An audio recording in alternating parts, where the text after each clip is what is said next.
shooting this video specifically for all the Facebook new group members who have not seen this yet. A lot of your leaks come from where the O-ring sits. See that outside diameter right there? There's an O-ring that slides over that. Sometimes they're rough and corroded. Sometimes you have little nicks on your O-ring. That little O-ring inside down in there, way down in there, that guy right there, that is the only thing that seals. By having this, where'd I go? I lost you. There we go. By having that O-ring hits that, vacuum cannot pull through that.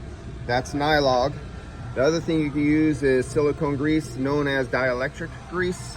Spark plug grease, you could use that, or NYLOG. And that will prevent vacuum leaks from that O-ring that goes around there.